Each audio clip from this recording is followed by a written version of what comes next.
Welcome to the What to Play podcast. We are your hosts, Jacob and Lucas. Lucas, how is your day going? It's good. How about you?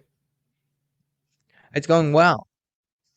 Free agency just started. We get the first wave because free agency works in waves. And the first week of free agency or the first wave, it it was a shocker, to be honest with you. hmm But let's first ask, how do you think the Patriots offseason has gone? I think the Patriots offseason so far has been all right. I feel like if you ask most Patriot fans, they would say it's been terrible because we haven't made a splash signing, and that is a big issue. But we did re-sign a lot of guys that I honestly didn't think that we would have had a chance to re-sign. Um, our, our tackle Michael Onwenu, Hunter Henry, Kendrick Bourne. Those were big signings that I honestly didn't see us signing any one of those guys, and it just helps. It really depends what we do in the draft. I would have preferred, and it's still possible that we know that T Higgins um, is requested a trade anyway, and the chances of him getting traded are low, but that possibility is enticing as a Patriots fan. And we did try and go after Calvin Ridley. So to say that we didn't do anything is kind of a dumb way to look at it, because we went hard after Calvin Ridley and it just didn't work out. I mean, we can't make the guy sign with us, but we tried, which is the best we can do. I think if we draft a quarterback, we are in a way better situation than we were last season. I still think we have plenty of room for improvement and we're still way far away from being a contending team. But I think we made some good strides this year. How do you feel about the Cowboys? Cowboys free agency. The Cowboys free agency, it's frustrating. They don't know what they're doing half the time. Like, everyone that I've listened to, that I've somewhat deal with on a regular basis, have all said the Cowboys are either in the mix of a rebuild, they're going to either rebuild after this year and just say, okay, we're bringing a new coach, we're bringing a whole new thing, we'll keep the guys that we want to extend, like the Dak Prescotts, the CeeDee Lambs, the Michael Parsons. But other than that, everyone else, if you don't have a good year, you're out the door. And that's frustrating because it's either that or because this team is too good to lose more than 10 games. They're just not. They're not going to lose 10 games. So you're not going to have a high draft pick. And then they say, oh, we want to go and win games. We want to go make the NFC Championship game. And then yet they choose not to do anything. It's ridiculous. The Michael Gallup stuff we knew was probably going to be, like, he wasn't going to be back. Not at his price anyway. It was too expensive. And the way he was playing, they were not good enough. Tyron Smith, I was upset that they wouldn't go to where he was. He signs with the Jets for $6.5 million. The actual details say 20, but it's 6.5. You didn't pay him 6.5. The guy was an All-Pro last year at 33 years old. It's frustrating to watch them in the office.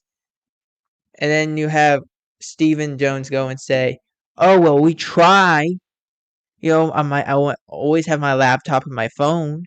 It's like, yes, but you don't call anybody. We'll get into Dereck Henry. They didn't even call Dereck Henry. Dereck Henry lives 18 minutes away from the facility. They didn't talk to him.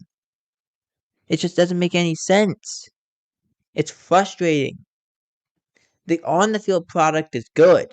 It's the off the field, the front office stuff that's annoying with this team. Because they talk a lot, but they don't do anything. Yeah, I think the Cowboys are a team that drafts well. If you want to look at a positive.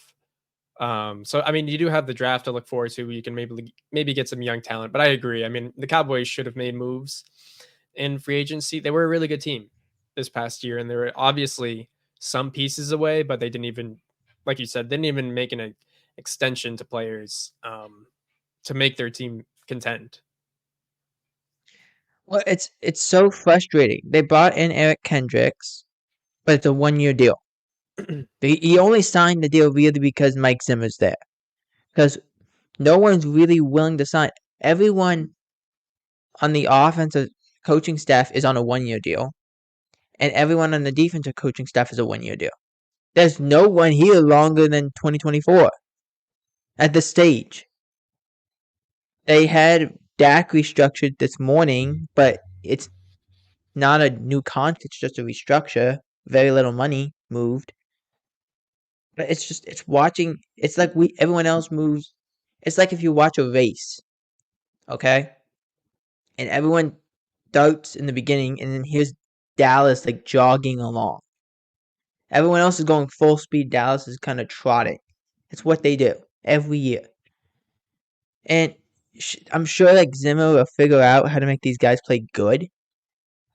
But at the same time, it's just frustrating when we see all these great players that would help our team and they don't make a move. That's frustrating. They'll sign people and they'll draft well, but they need help now. Like, you don't have enough picks to make all these moves. You have to do something. Yeah, I agree. So, with the legal tampering period starting on Monday, there was a few releases. We won't really get into them. I was surprised what the Bills were doing, releasing basically the whole secondary was quite a shock to me. Yeah. I understood the Poyer move, but the Tre'Davious White move I thought was just an injury because they're like, yeah, too many injuries, we can't do it. That was how I took it. Yeah, them and I believe the Chargers were probably the two busiest teams trying to make the cap. Obviously, the Chargers had some big moves, and the Bills as well, just cutting. There's so many players in the defense. Right. And that's the cap is always due at some point. You just got to figure out when and how far you can move it. That's basically how it works. We did reference the Tyron Smith deal, 1 year, $20 million. And that was a hard move, I think, for Tyron Smith. He was very much part of the Jones family. He got drafted, he was 20 years old. He's been in the league. It feels like he's been in the league forever, and he's only 20 years old when he got drafted. So he's 33 now. But it feels like he's been there like for 50 years. It's insane.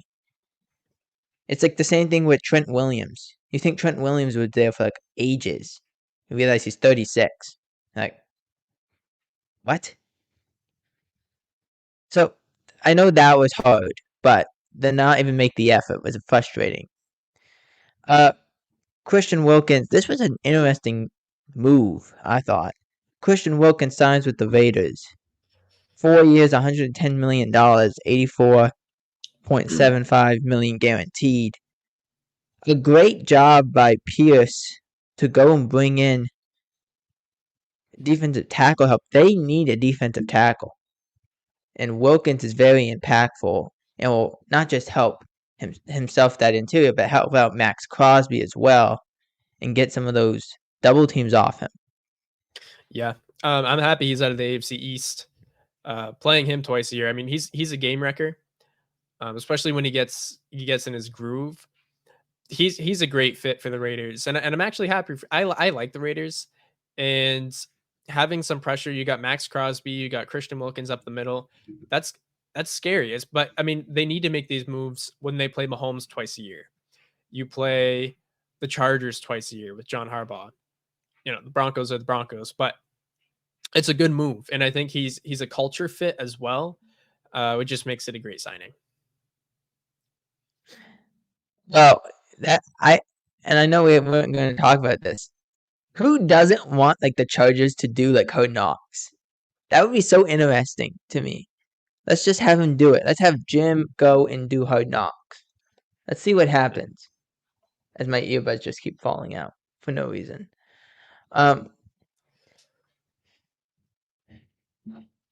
the Eagles have been somewhat busy. They feel the trade talks with Josh Sweat. Nothing came of it. As much as I know, Hassan Reddick's still on the move. But like you said, there's a few teams I'm surprised they've been as busy as they've been. The Eagles are one of those teams. I'm surprised. But moving into the Steelers, another team I'm very surprised about. Kenny Pickett traded after Russell Wilson signs with the Steelers. Vet minimum deal.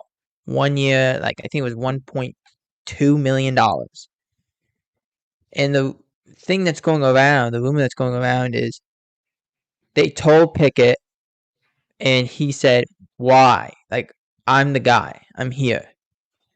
Why are you bringing in Russell Wilson? No, I'm not going to play him. I'm not going to go against him. And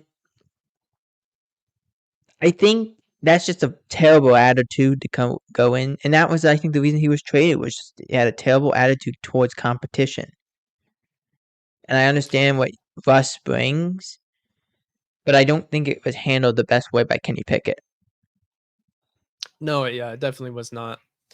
I do understand the frustration to a point, or I do think NFL teams in this stage are way too quick to move off of young quarterbacks.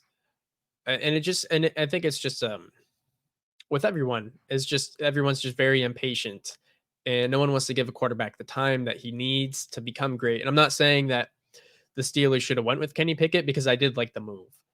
So I'm not necessarily talking for Kenny Pickett's situation, but in general, I think teams move off quarterbacks too quick, but I don't think this is this situation. I think when Pickett plays the way he plays, you got to expect them to make a move. You can't just be so just not realizing the situation you're in. You didn't play great football. They're bringing in someone. If they told you you can compete, then you had a chance and you could have took it as I need to be better. But instead took it a completely different way, and that's why he's not a Steeler. And you have to understand the Steelers value loyalty. That's the biggest thing with the Steelers. Loyalty and competing is what the Steelers are all about. And you're right, the quarterbacks and I'll go further, quarterbacks and coaches are not given a lot of time.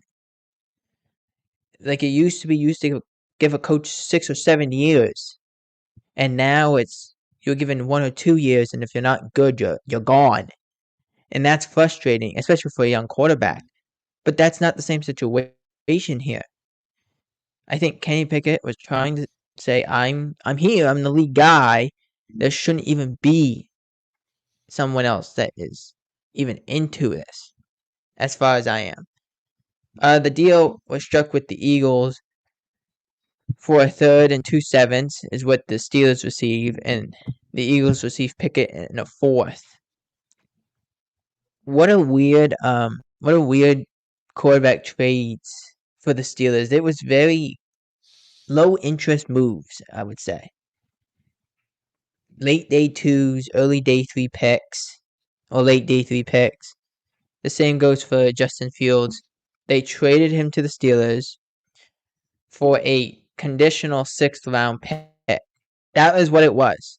A conditional pick that could go up to 4 if I don't remember if it's the snaps. He has to play 51% of the snaps or 51% of the games. But either way, no one knew Fields' trade value. No one knew Kenny Pickett's trade value if there even was one. All we knew was they needed to make a move. This team needed to make a move. And it was interesting. You looked at this quarterback room last year was Kenny Pickett, Mitchell Trubisky, who signed back with Buffalo, and Mason Rudolph. And now it's Russell Wilson and Justin Fields. And there's a report circling saying that the Steelers could extend Russell after this year. But I thought this was a great move of the Steelers. The Steelers do not move like this. They don't do this much in free agency. So it was a shocker. But you gotta give props to the Steelers. Just like you said, how Kenny Pickett, young quarterbacks that sometimes moved off too quickly. I feel the same way, like with Justin Fields, just move way too quickly all the time. Mm-hmm. Putting him here, giving him a chance to learn under Russ. Because if it doesn't work, well, you got Justin for a year. You can sign him to a small deal. And if it does work, terrific. Yep. Yeah, Justin Fields is definitely what I was talking about. Moved off way too quickly for the Bears. I understand it with the position they're in and having the opportunity to get Caleb Williams. This is a case in point example of Justin Fields wasn't given enough time. I love his situation though in Pittsburgh.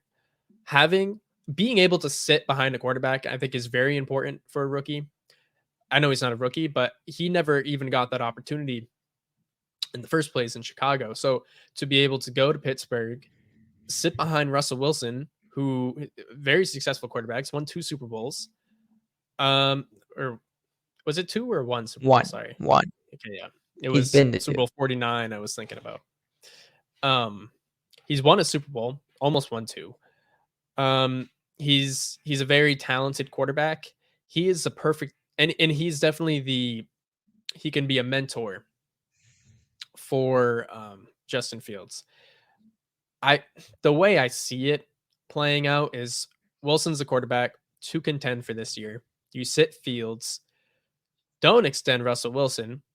Have Russell Wilson show that, hey, like I'm still a great quarterback to other teams, and other teams can give him a chance. But for Pittsburgh, you have him as your quarterback for a year. Then you have Fields play for a year. If he plays well, you sign him.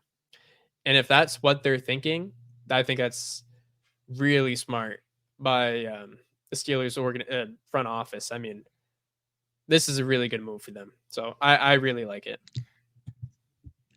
The reason I like this is, first off, you're giving him a coach that has confidence.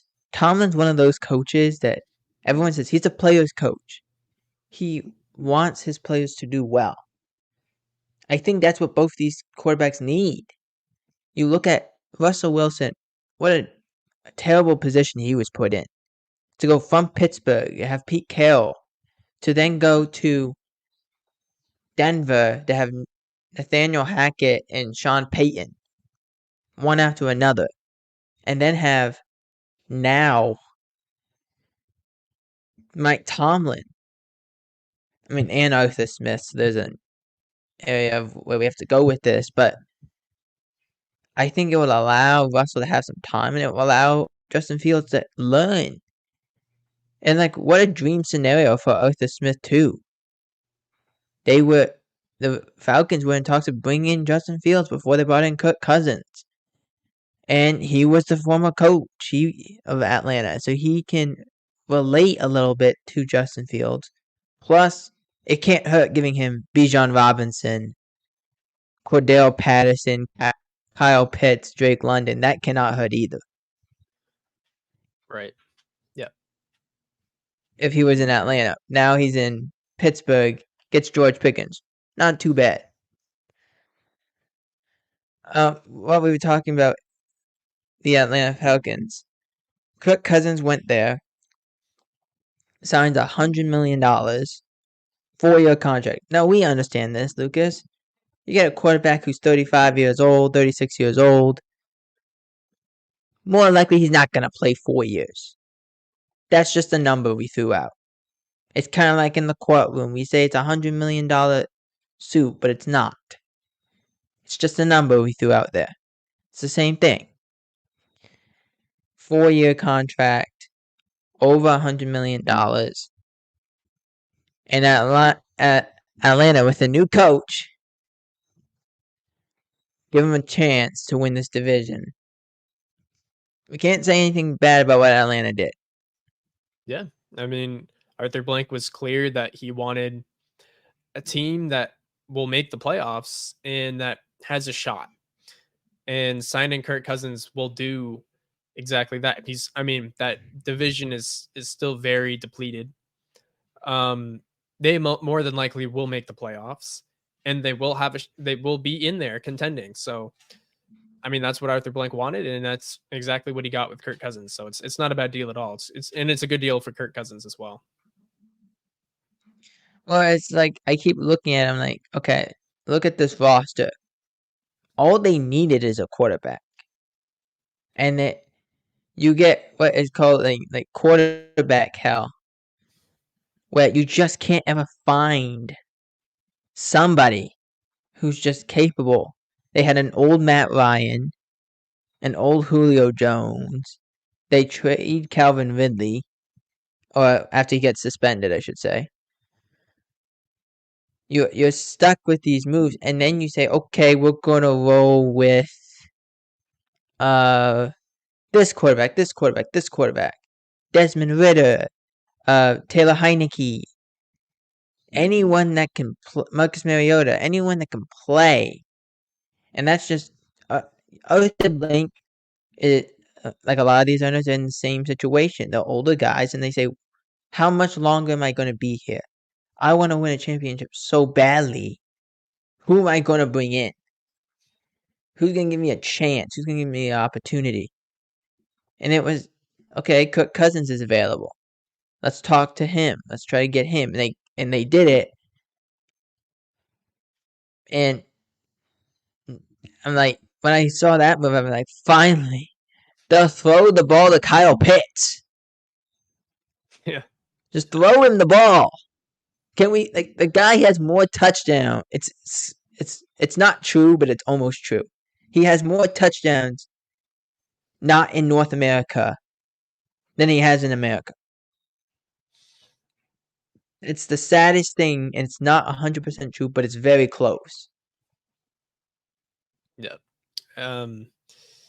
Yeah, no, I definitely see Kirk Cousins being able to use the Falcons' weapons more so.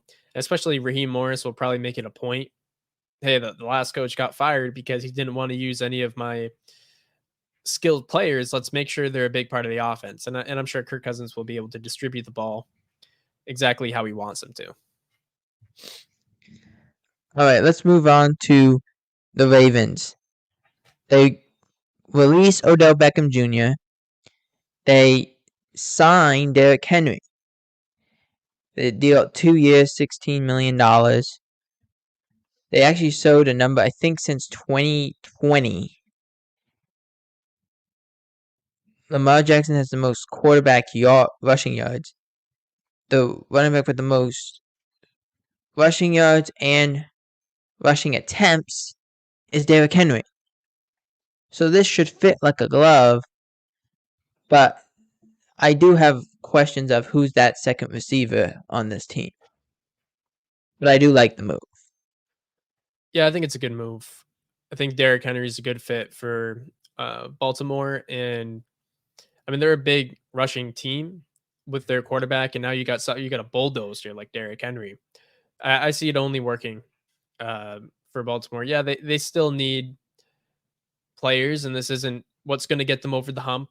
The hump being Kansas City, but I think it's a move in the right direction. So I enjoy it. Because in my mind, and I know this might be terrible for some people, I thought Lamar was his best last year because I thought he looked more comfortable in what he was asked to do. He wasn't just saying, okay, I gotta rely on my legs. Now, there's times I'm like, okay, Lamar, just run. Just run, dude. It's not open, just go. But at the same time, like, I enjoy, like, he looked more confident because I think he had people he could throw the ball to, and he was not saying, "Oh, if I don't throw this perfectly, they'll drop it." So I think that's the issue. If they don't have another wide receiver, maybe they draft one.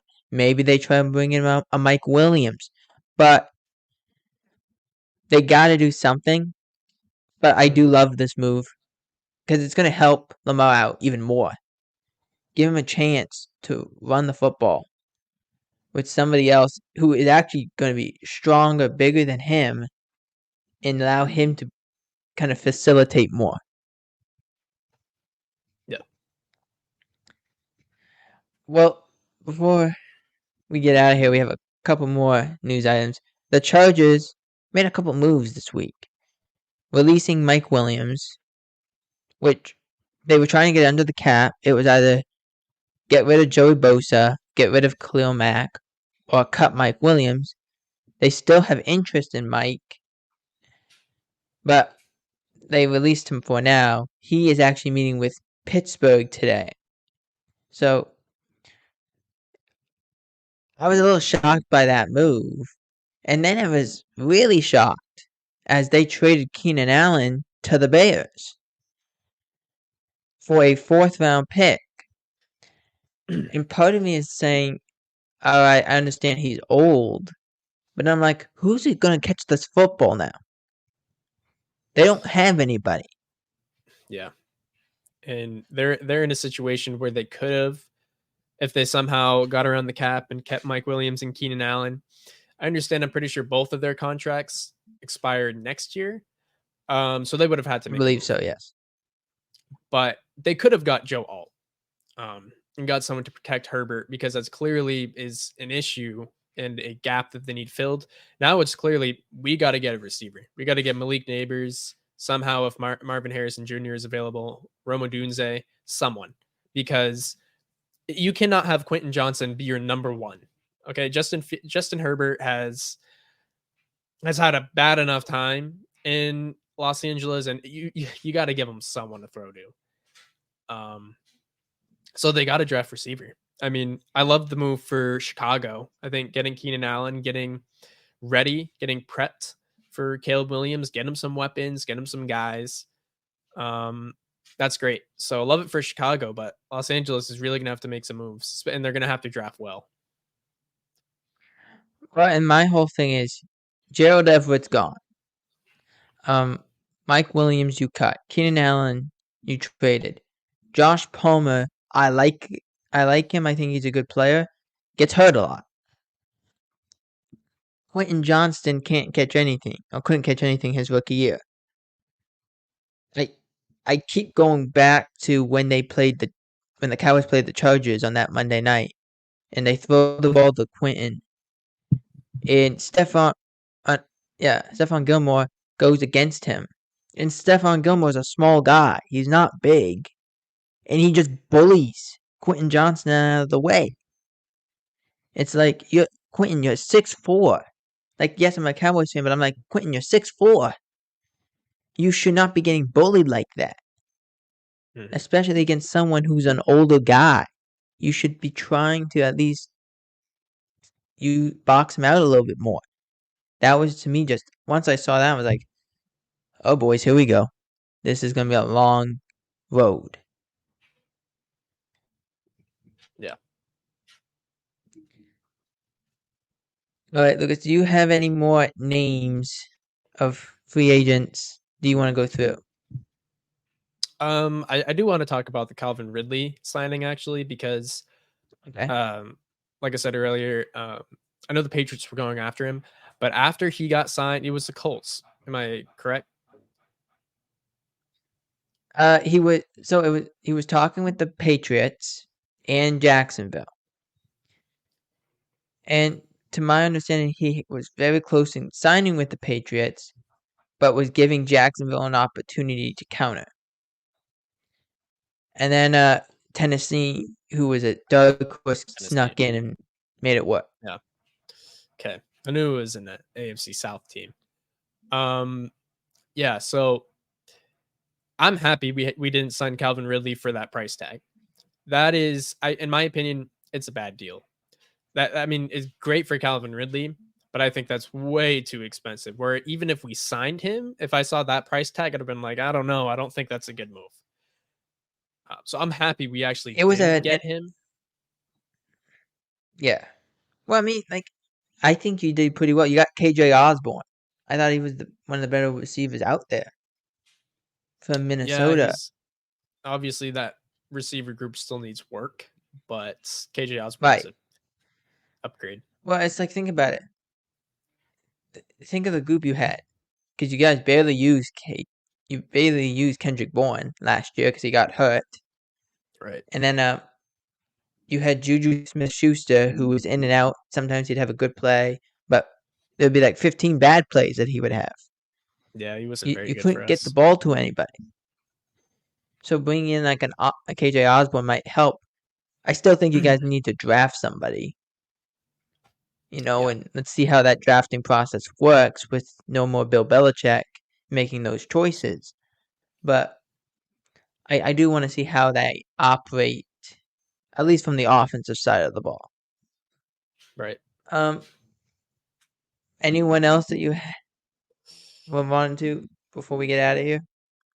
No, I can't think of any off the top of my head. Okay. Well, before we go, I want to do this because we had two former Eagles retire. Jason Kelsey after 13 years, Fletcher Cox after 12 years. And the reason I wanted to bring this up is there's actually going to be 3 Eagles retiring in this year. Well, essentially this year. As Brandon Graham is on his last year. He has said that this is his last season. So he's on his swan song, I guess you would say. So congratulations to all 3 of those guys. But before we go completely, we must address the elephant in the room. Aaron Donald has announced his retirement, retiring after 10 years in the league. And I said this earlier on the NFL World show, which you can find on the NFL World YouTube channel, of Aaron Donald, 111 sacks and 24 forced fumbles. But I can't get out of my head what he did when I think it was Geno Smith's first start back in Seattle, and they faced the Rams, and Aaron Donald comes unblocked, and all you see is Geno go, "Oh fuck no!" Like, "Oh no, no, no, I'm not doing this. No, get this out." When you have a player like that, oh yeah, Hall of Fame, press the jacket, let's go. Like, let's get the mold ready. Yep. Mm-hmm. Like this guy, it was insane to watch Aaron Donald play. And I know a lot of people will say this, and they should say this. Aaron Donald might be the best interior defensive lineman ever. And people are going to say, well, if we redid the draft class of when he got drafted, he'd be the number 1 pick. Doesn't work that way. But you can't deny what the guy did. He did everything he needed to do. You win a Super Bowl, multiple defensive player of the years, probably the best defensive player in the game. And they did everything to stop you. And still you dominated.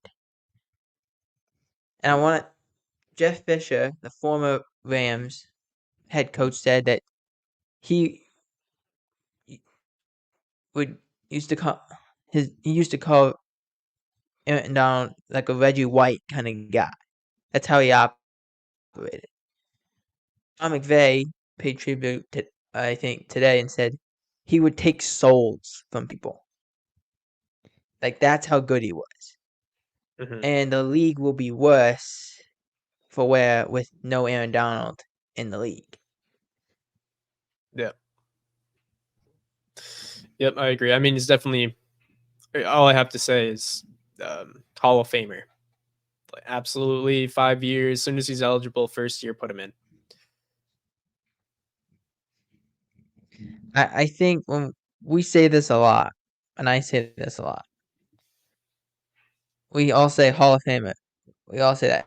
And that's true. He is a Hall of Famer, without a doubt.